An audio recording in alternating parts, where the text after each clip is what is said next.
Um, I think I would very hard for me to comprehend that if the Angels were out of a playoff picture, which I don't think they will be because of the new playoff format, a lot of teams are still in it. I don't think Ohtani would be traded, but could you imagine the payday you could get for Ohtani at the trading deadline? For the haul you could bring in for a guy like that can maybe take you into the postseason and deep. I mean, you could empty out someone's farm system for that. Well, this is where I wish you could trade draft picks Mhm. because you don't have to empty the farm system. You could trade future draft picks, which is how the NBA does it.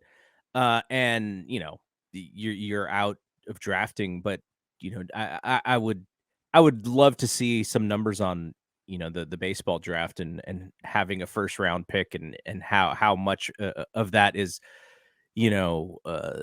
if you don't have one, then you're kind of screwed, or maybe you're not screwed if you're good at finding guys in the second and third round. So that's what I wish, because I don't know if a Luciano and Harrison and whomever deal would make it work. It probably wouldn't. I don't imagine that the Angels would be looking at the Giants farm system going like, okay, this is what we want to do. We're going to you guys first. They're probably going to some of these other teams first, like, the Dodgers, Right. just as an example. But the free agent piece of it, I think they need to take what they learned from the Bryce Harper thing. And according to your colleague, Dave Fleming, I heard him on Tim Kawakami's podcast. He said with Harper, he believed it was simply about the highest dollar figure possible. And the Giants just weren't willing to go over what the Phillies did. You learn from that. You learn from the Judge chase. You learn from the Carlos Correa chase. And you just put an offer out there for Ohtani that, is just the winning offer. And that has to be how you get him. Like, let's say that they signing someone or paying somebody that much money sort of hamstrings the ability to find the players that you need to put around him. I think for the first couple years, as you're sort of building the farm system and hoping somebody hits like a Luciano, you're just going like, okay, like the fans are going to be so into this guy that, maybe we are a 500 team, but he is so entertaining and he is so charismatic that the fans just are going to race to the ballpark to see him because he's the biggest star in the game. And then you have to market him as the biggest star. This is one of the things about baseball that people always say is, how can you have a Mike Trout and say that he's the best player since Willie Mays, and then nobody knows who he is outside of baseball? Like, that's a really bad thing, I think, for the marketing of the game. The Giants would need to market the hell out of this guy, because he could give you some runway for 2 or 3 years, and then hoping that some of these prospects come in and maybe the TV deals, you get a little bit more money here and there. But you got to do it, because the one thing that this team doesn't have today is that one player who the fans know is going to stick around. Brandon Crawford is in the last year of his deal. They signed all these guys like Conforto to 1 year and then opt out on the second year if you want. Same thing they did with Rodon last year. It's like Logan Webb-ish is kind of the guy right now. And Logan Webb is great, but he's not Lincecum. And what you need is Lincecum, and you can have Lincecum and Barry Bonds on the team at the same time. I would just pay whatever it took to get him.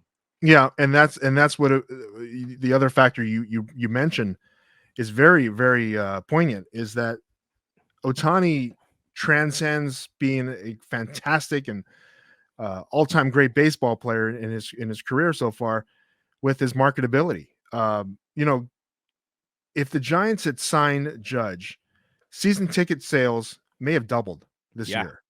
That's all it would take, and that rule could still be in place next year if the team does it. But as the Angels have proven, it takes more than just 1 or 2 superstars for a team to be competitive. You need to surround them with a great supporting cast.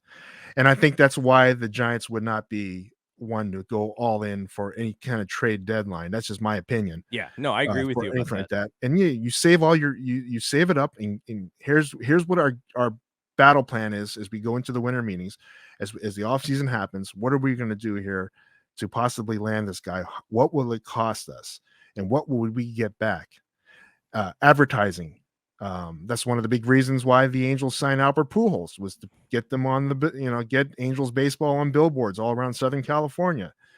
It's getting Shohei would be as your franchise face for years, as he becomes your superstar that people come from around the world to come see at Oracle Park. The Japanese dollars for the rights, the TV rights coming in, advertising from Japan. All these added things are taken into consideration for what it would cost to bring a guy like that in, and what does it entail, and where do we see ourselves after the honeymoon 1 or 2 year period after you sign them? Do we have the guys that are ready to go? Is Harrison pitching now? Luciano up? What have we got here that's clicking right now? Is Casey Schmidt a superstar? Is he turned out to be something that the Giants have known for a while, that he could turn into this sleeper and turn into a great player? So you have to look down the line, and I think Farhan's got this fantastic team that can foresee not only what's going to happen this year, but let's look down the next couple years, and this is what our game plan is. This is how we're looking down the line with 24 Giants, 25 Giants. This is who we have locked up, and here's the direction of the game, and where the money is going to be. What's the cap going to be as things progress here? I think he's got all those things figured out, and that's why you got to have a guy like Farhan that understands and games the system like he does.